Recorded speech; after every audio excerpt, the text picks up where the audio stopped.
Then we asked about the end-to-end principle. Would it still prevail by 2020? In the years between now and 2020, the Internet will mostly remain a technology based on the end-to-end principle that was envisioned by the Internet's founders. Most disagreements over the way information flows online will be resolved in favor of a minimum number of restrictions over the information availability. The opposite was, in the years between now and 2020, the Internet will mostly become a technology where intermediary institutions that control the architecture and significant amounts of content will be successful in gaining the right to manage information and the method by which people access it. And remember, these are technologists, and in most cases they love the end-to-end principle, and so in some sense their answer is reflective of sort of a self-selecting sample that emerged in our online survey. But they were pretty convincing in their answers that, yes, there would be stresses and strains that would be in evidence over the next 10 years that would come both from governments and commercial enterprises, but it might even come from users themselves. And so they were thinking that the bargain that would be made over end-to-end would be a bargain that might be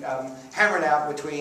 among multiple parties. At the top of the list, though, for thinking that end-to-end would still matter, is that there's just too much long, good history with experience with that, both in terms of innovation and user experiences and stuff. And so the level of threat to that or the reaction to the level of threat will rise as people see that the stuff that they liked and the stuff that they thought they were able to do and the stuff that attracted them in some respects to the Internet in the first place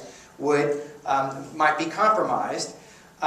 There was also a sense that the places and operations of the Internet, the ISPs and others, who left themselves open, were giving themselves advantages that the closed systems were not. That just the sort of flow of history, even in the past generations or so, forget the millennia, that openness tends to win over closed in the long run. And again, these are technologists who have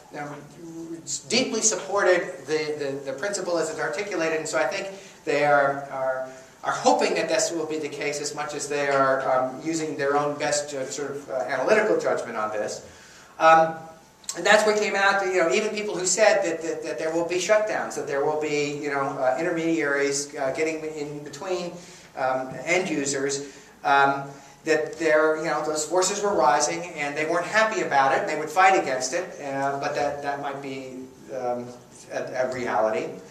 And there was a sense in some of the answers that users themselves might want some level of management of their experience. If particularly in a wireless environment, that the spectrum becomes too clogged, that they're having degraded experiences with a net neutral